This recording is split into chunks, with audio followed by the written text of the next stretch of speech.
Question number 2. Jordan Filar says, how do you respond to 1 Samuel 15:3 that includes in the command child and infant?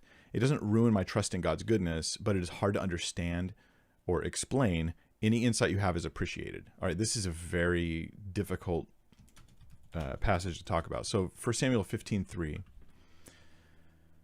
Let me back up a little bit. Just read a couple verses before it. Samuel also said to Saul, the Lord sent me to anoint you king over his people, over Israel. Now therefore heed the voice of the words of the Lord. Thus says the Lord of hosts, I will punish Amalek for what he did to Israel, how he ambushed him on the way when he came up from Egypt. Now go and attack Amalek and utterly destroy all that they have, and do not spare them, but kill both man and woman, infant and nursing child, ox and sheep, camel and donkey.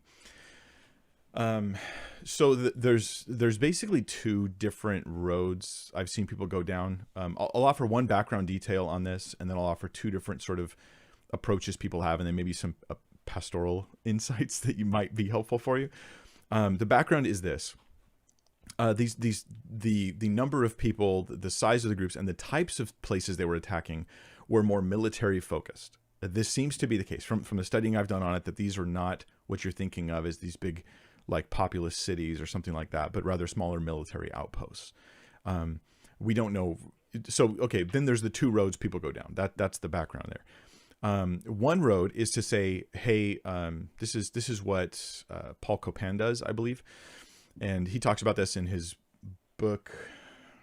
I think it's called Is God a Moral Monster? Worth looking at. I'm a little on the fence, not because I think he's wrong, but because some of the issues I haven't chased down enough to know if that's right or not.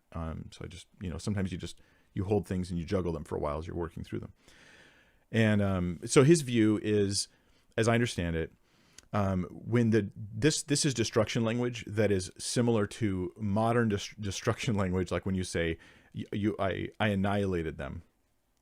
I decimated them. Okay, well, technically the word decimate means to like kill 10% of a group of people.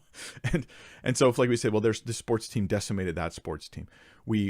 Everybody knows that's not what it means. But maybe people hundreds of years later would be like, well, that's what the word means, right? They might misunderstand. And so the case that Paul Copan tries to build is that this is hyperbolic language that doesn't mean what you think it means. And even though it says kill both man and woman, infant and nursing child, oxen, sheep, camel, and donkey, it doesn't literally mean that. Like I said, I'm on the fence on that view. That's a possibility.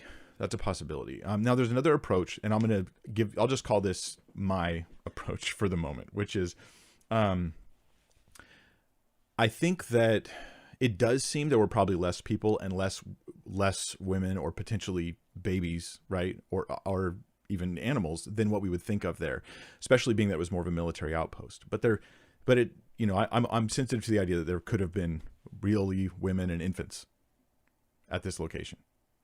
And then it would seem on face value that then there's a command to kill them. There's 2 sides of this coin. One side, as I try to answer briefly, and I hesitate and I stutter a little because I'm deeply aware of you, not of me, not of my own moral concern or struggle over these issues, but of yours. And I fear that like me answering just not perfectly right is going to be like the thing where someone checks the box and goes, fine, I'm out of here. I hate Christianity. I hate the Bible, that kind of thing. And so my fear is that by stumbling over a word or by forgetting to say something perfectly, that you're just going to like bail. And that's a concern. That's a concern for you. I don't think you have a reason to do that. I don't think you have a legitimate reason to do that. I don't honestly feel that there's some moral problem here.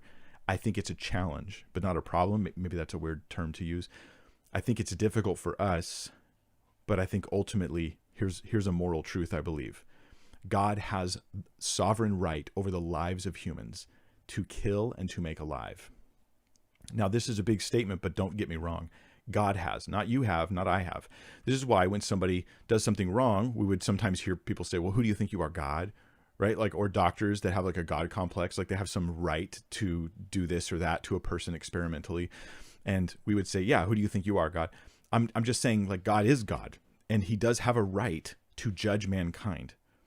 Every instance of judgment, in addition to that, every instance of judgment where I see children being hurt is at least potentially, right? Like this passage seems to potentially indicate. I see it as a corporate judgment. And so my understanding is that their suffering is an overflow. It's a type of collateral damage because God is removing a culture that is toxic, spiritually toxic to the people of God who he's setting up, Israel, who will be the people who bring forth the Messiah.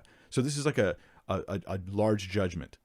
I also believe that these infants nursing children went to heaven because I've done a lot of work on this, right? I've got videos on this topic on what happens to babies when they die. And I'm confident that they went to be with the Lord. So then I see this as a judgment on their culture, as a temporary suffering they went through as individuals, but it wasn't directed at them, but they suffered because of their culture. And then they were ushered into the presence of God. So it was something where if you had been by yourself, infant, this wouldn't happen, but because of a collateral situation. This happens in war. People have to make decisions. Do we bomb that building? There's also this other person that may be there, or maybe we know is there. But if we don't take this opportunity, this might happen or that might happen. These are challenging things to work through. So is that good enough for you? Maybe it's not. Maybe you're listening to this and you're like, I believe in God. I believe in the Bible, but I just that doesn't sit well with me, Mike. Then I'm going to suggest this. Let it not sit well and choose to trust God.